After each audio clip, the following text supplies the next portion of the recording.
Ayat jurnal untuk mencatat pembayaran list pertama, yaitu pada tanggal 1 Januari tahun 2000 adalah di debit ada beban pajak sebesar Rp2.000 dan di debit ada kewajiban sewa guna usaha sebesar Rp23.981 dan untuk di akun kredit yaitu kas sebesar Rp25.981. Dan ayat jurnal untuk mencatat pembayaran sewa guna usaha tanggal 1 Januari tahun 2001 adalah di debit yaitu beban pajak sebesar Rp2.000 dan ada beban bunga sebesar Rp7.602 dan ada kewajiban sewa guna usaha sebesar Rp16.000. Oke, di sini kita bisa lihat disajikan schedule pembayaran sewa guna usaha list company selama 5 tahun dengan tingkat bunga 10%. Di sini ada tabel tanggal, ada pembayaran list tahunan, lalu ada biaya pajak, ada biaya bunga, lalu ada penurunan kewajiban list dan kewajiban list. Di sini pembayaran list tahunan tetap sama Rp25.981. Untuk biaya pajaknya juga masih sama sebesar Rp2.000. Lalu pada biaya bunga pada tahun 2001 sebesar Rp7.602. Penurunan kewajiban listnya yaitu sebesar Rp16.379 dan kewajiban listnya yaitu sebesar Rp59.640. Pada tahun 2002, biaya bunganya sebesar Rp5.964. Penurunan kewajiban listnya yaitu sebesar Rp18.017. Kewajiban listnya yaitu Rp41.623. Dan pada tahun 2003, biaya bunganya yaitu sebesar Rp4.162. Untuk penurunan kewajiban listnya yaitu sebesar Rp19.018.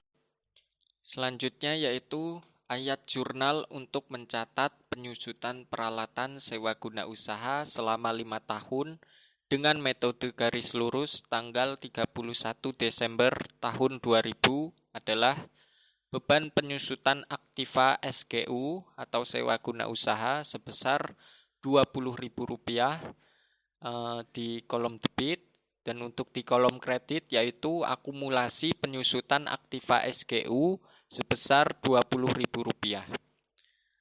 Dan ayat jurnal untuk mencatat berakhirnya masa list apabila terdapat hak opsi adalah di kolom debit yaitu peralatan dan akumulasi penyusutan peralatan, dan untuk di kolom kredit yaitu peralatan sewa guna usaha.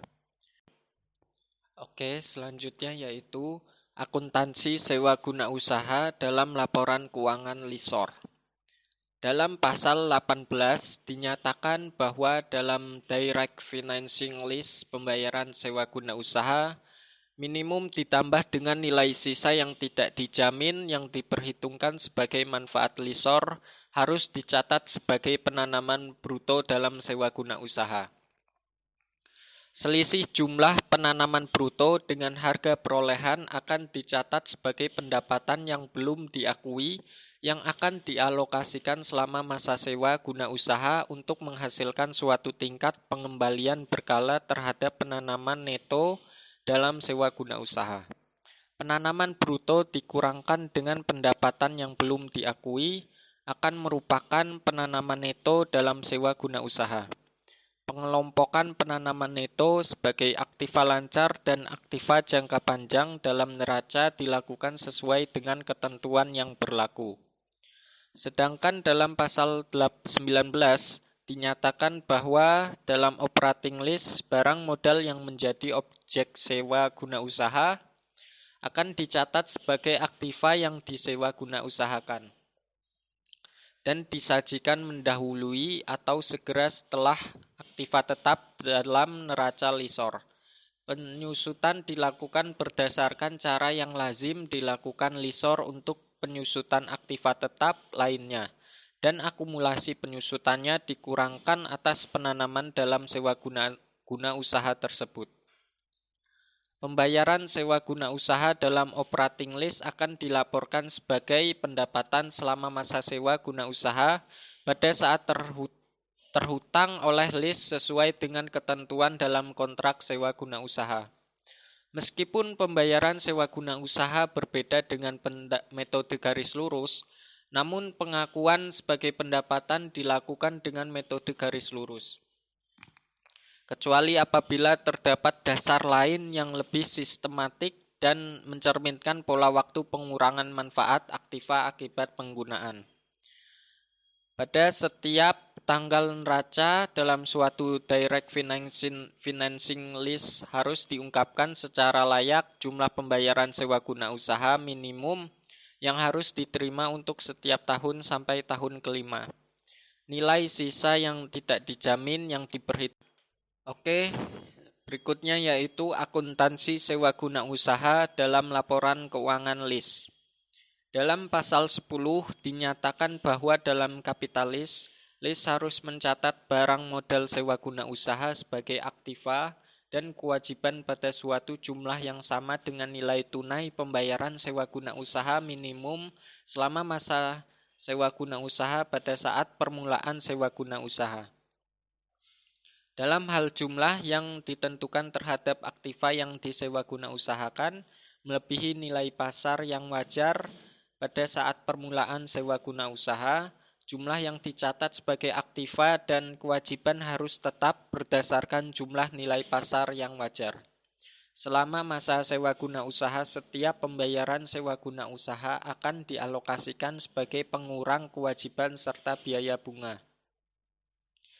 Aktiva yang disewa guna usahakan berdasarkan kapitalis serta akumulasi penyusutannya harus disajikan dalam neraca lease secara terpisah ataupun diungkapkan secara wajar dalam catatan atas laporan keuangan. Demikian pula dengan kewajiban karena suatu sewa guna usaha harus dinyatakan dan dikelompokkan sebagai kewajiban lancar atau kewajiban jangka panjang dalam neraca sesuai dengan ketentuan yang lazim dilakukan. Penyusutan aktiva yang disewa guna usahakan yang dibebankan terhadap pendapatan harus pula diungkapkan. Sedangkan dalam pasal 15 dinyatakan bahwa biasanya pembayaran sewa guna usaha dalam sekian presentasi dari kelompok 5. Apabila ada salah kata maupun lebihnya, kami mohon maaf. Semoga bermanfaat bagi kita semua. Tetap jaga kesehatan.